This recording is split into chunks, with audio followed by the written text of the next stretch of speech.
এতিয়া আমি মাহৰ 1 তাৰিখে যি ধৰণে আমি দৰমহা পাব লাগে আন কৰ্মচাৰীয়ে পায়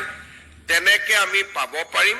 আৰু ডিপাৰ্টমেণ্টে অলপমান ইনিচিয়েল কামখিনি ঠিক কৰি দিলে আমি অহা মাহৰ প্ৰায় 1 তাৰিখে দৰমহা পাব পাৰো মই নিশ্চিত যে ডিপাৰ্টমেণ্টে সেই দিশত কামখিনি কৰি দিব যেহেতু এতিয়া আইনগত কোনো বাধা নাই দ্বিতীয় আমাৰ চৰকাৰে কেইদিনমান আগতে ইউপিএছৰ অনুমোদন কৰিছে আগত এনপিএছ আছিলে অপিএছ আছিলে এতিয়া ইউনিফাইড পেনশন স্কিম অৰ্থাৎ ইউপিএছ হ'ব ইউপিএছত 16% কন্ট্ৰিবিউশন ষ্টেটে কৰে 10%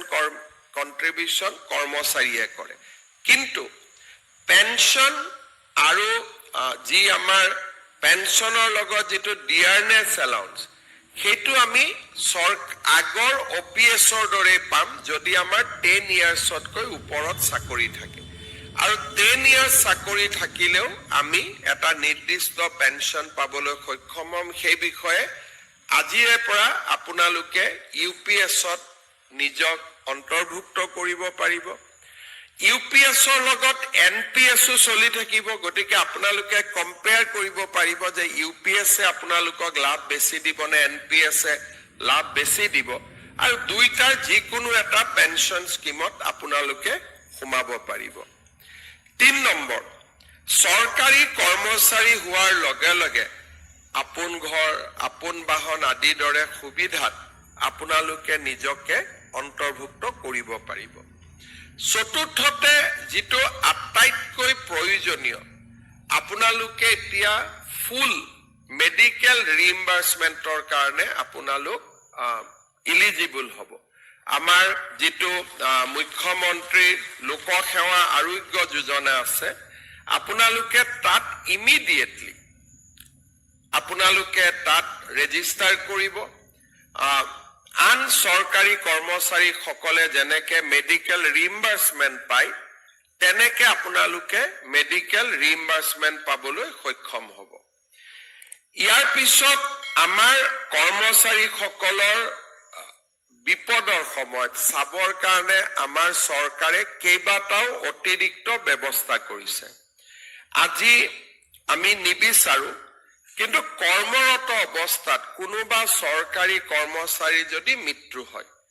তেতিয়া হলে তেওঁৰ পৰিয়ালে আপ টু 60 ইয়াৰ্স আজি যি ধৰণে আমি দৰমহা পাই আছো তেনেকে ফুল স্যালাৰি পাই থাকিব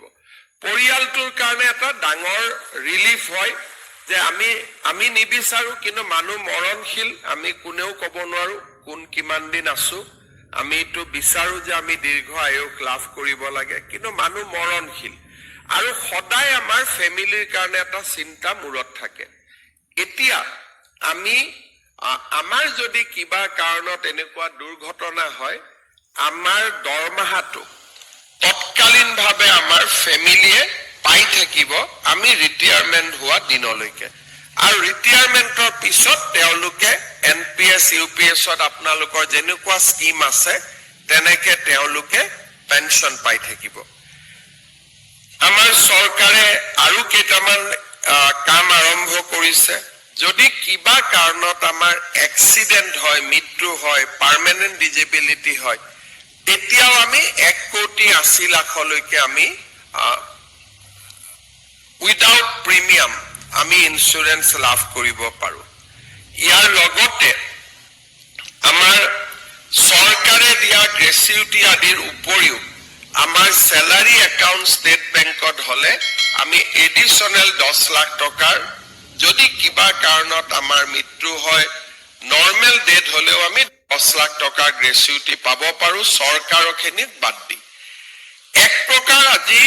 সৰকাৰী কৰ্মচাৰীৰ যেটো সোশিয়াল সিকিউৰিটি হেতু আমি যথেষ্টখিনি বৃদ্ধি কৰিছো এতিয়া লাহে লাহে আমি মেডিকেল ৰিইম্বাৰ্সমেন্টৰ জায়গাত ক্যাশলেস ট্ৰিটমেন্টলৈকে গৈ আছো আজি আমাৰ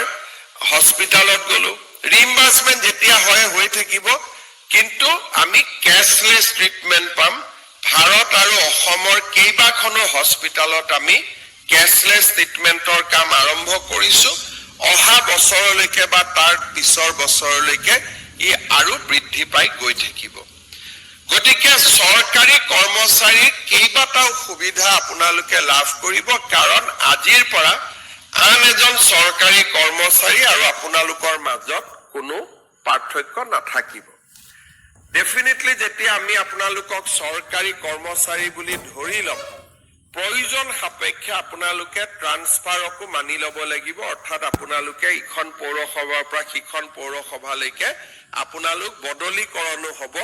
আৰু সেইখিনি অকণমান যোনে এখনতে থাকিম বুলি ভাবি লৈছে যে নহয় আমি ইয়াতে থাকিম, তেওঁলোকৰ কাৰণে অলপ অসুবিধা হ'ব। কিন্তু আদাৰৱাইজ আমাৰ স্বাগত সতীৰ্থ পৰ্টেলো আছে। কোনোবা যদি বৰাক উপত্যকাৰ মানুহ ইমান দিন ব্ৰহ্মপুত্ৰ উপত্যকাত আছে, ব্ৰহ্মপুত্ৰৰ মানুহ যদি বৰাক উপত্যকাত আছে, স্বাগত সতীৰ্থ পৰ্টেলৰ জৰিয়তে আপোনালোকে মিউচুৱেল ট্ৰান্সফাৰো কৰিব পাৰিব। অৰ্থাৎ বহুদিন যদি কোনোবাই মনত ইচ্ছা আছে যে আমি ঘৰৰ কাষৰ মিউনিচিপালিটিখনত যাব লাগে,